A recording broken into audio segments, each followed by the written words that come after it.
We perform it this time around in such a way that it doesn't deteriorate the environment, it doesn't have an adverse effect on environment. We do everything from generating energy, from generating food crops, from generating all sorts of things that we do in economy to be able to earn a living.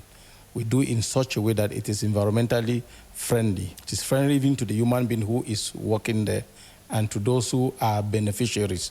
So it doesn't affect any of them adversely. How can agrobiology enhance our green economy? Let me first say that the agricultural biology is not new to us. You will remember that when our old parents started agriculture, we had no use of manure, no use of pesticides, no use of insecticides, and all of those things. We did it in the rudimentary way that all we do was very uniquely biological. Our manure was simply the grass that we cut from the farm and we use it back again as manure. That was green economy as at that level, but yet we were not doing it in the sense that we want to do today. Given that we have crossed from conventional agriculture to agricultural biology, which is part of our green economy. You will remember that agriculture is the mainstay of Cameroon as of today and many other developing countries. We invest in agriculture, so about 80% of our people earning a life on it. Now, we know that of recent, because of the quest to have better crop yield, a lot of people have engaged in using manure that is fabricated, we call it fertilizers. And these fertilizers are synthetic, which means they use chemical to make them. These fertilizers, as much as we depend on the soil, and the soil is living because there are many small macro to microorganisms that fertilize our soil naturally for us. But yet the fertilizers kill this living earth or this living soil, and then itself perform to boost the growth of plants. But this time around, we are saying that there's a lot of adverse effect from that. You know, a lot of those manures are made from heavy metals that when the plants take it up, we consume the plants. In fact, it's the cause of a lot of cancerous diseases in our bodies. And we are looking at that as not good for human consumption. It's not good for the environment. It's not good for the ecosystem. So what we're trying to do now is we change from that to which we now use manure that is, or fertilizers that are based from biological sources, which has just no effect on the soil, no adverse effect for the plants that are planted, not adverse effect to the human beings that will consume it. How do we do this in large scale and still have the yields that can keep our communities alive? Taken from the point where we say using biological fertilizers, still a little bit difficult for us to get that in large quantity. But remember, like stages of growth, we must start from somewhere. Gradually, we will go. Somebody must start somewhere. There should be some funding available, and that's what we're talking to the government, that there must be some funding somewhere that can kickstart this one. When a group of persons, because there are people they are practicing now, they're already producing it and they're selling it in the market, but just that the price is a little bit high and will discourage probably our local persons who are involved day to day in agriculture. But we must start from somewhere. We must go by selling the idea first. We must be able to tell our people the adverse effect of conventional agriculture. We should be able to now tell them the advantages of agricultural biology. But yet, you see, you will discourage somebody if the price will be too high for them to produce little amount of yields. So the companies that have started producing biological agriculture, we are now asking the government that they should be able to find a way to support these people. You see, there's a multiplier effect. As long as there are these few persons already working and producing, others will come and learn the technology.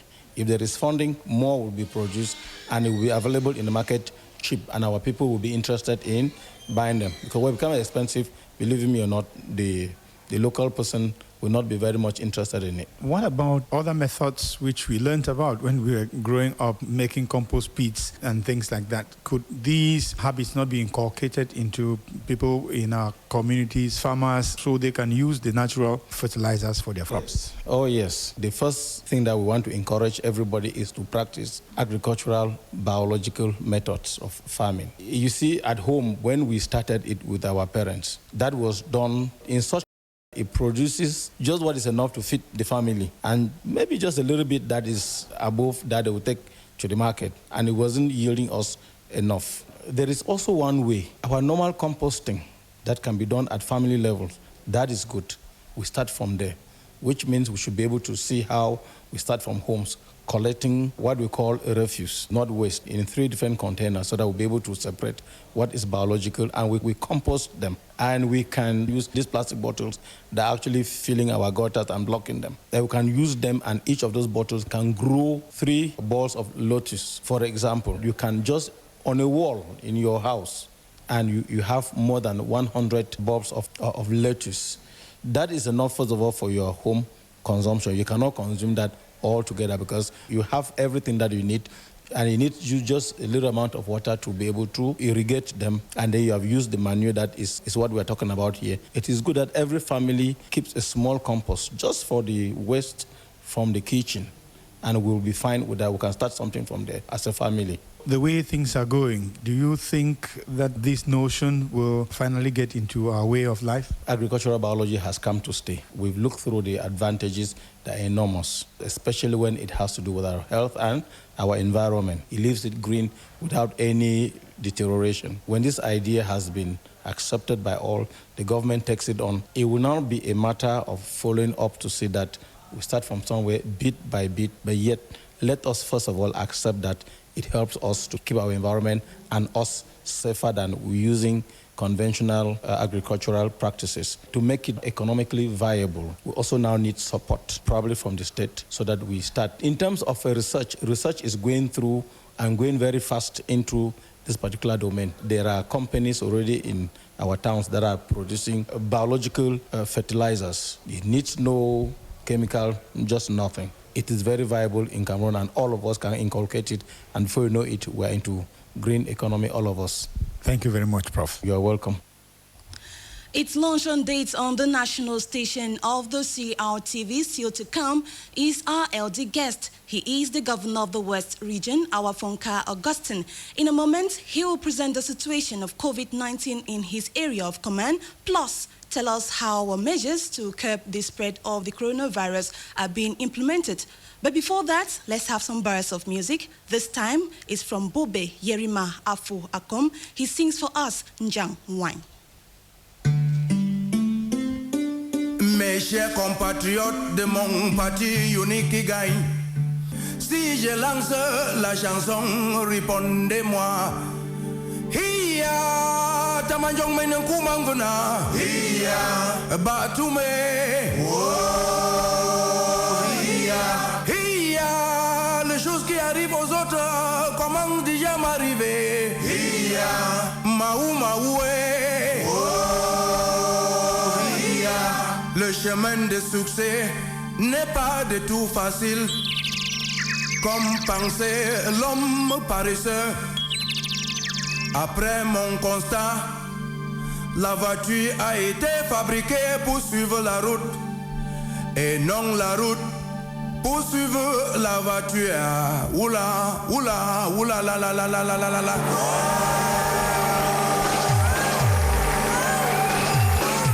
On dit souvent que les enfants d'aujourd'hui, ils sont le grand de demain. Mais quand je regarde à gauche, je regarde à droite, on se demande où est donc l'avenir de ces enfants. Pendant que les autres sont là pour lutter pour l'avenir de ces enfants avec de grandes ambitions. Les autres sont là pour lutter pour le vento. Maou, maou, maoué.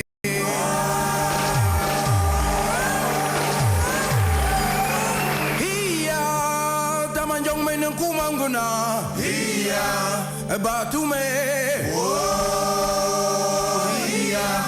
Hiya, les choses qui arrivent aux autres, comment déjà m'arriver? Hiya, maou maoué. Même les musiciens ont chanté qu'on ne change jamais une équipe qui gagne. Mais la question que je me pose, est-ce qu'en Afrique, on peut facilement changer une équipe qui gagne? Même si cette équipe gagne avec la complicité des habitudes de touche et de centrale, sans oublier le commissariat du match. Maou, maou, maoué.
us. Well, let's implement the measures prescribed by government and we shall kick coronavirus away from our dwelling places. Well, Jang Wine by Bobe Yerima Afu Akom is from one of his albums, Education, Key to Success. The song was released in 2017, of course, on the 1st of January.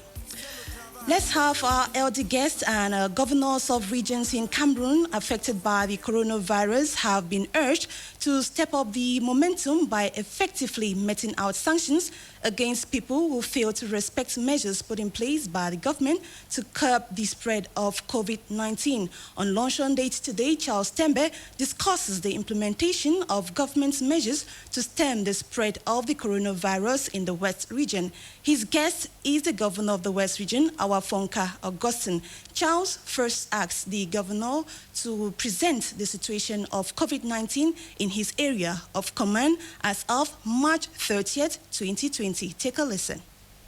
We have, as at this day, 4 cases of persons who are infected and quite a good number undergoing their test with the committee and the medical staff concerned. So I want to think that there is some stability and people are becoming, each day, there's a greater awareness of the presence of this illness in our midst, and people are doing everything to respect the instructions that have been given by the hierarchy. Where are the 4 cases currently? The 4 cases are at the regional hospital in Bafoussam. They are being followed up by the regional personnel. How have they been responding to treatment? Well, as at now, they are responding positively to treatment as per the information I got from the technical team that is headed by the regional delegate of public health and piloted by the director of the regional hospital in Bafoussam. How did the population react when they got news that they now have some cases in their region?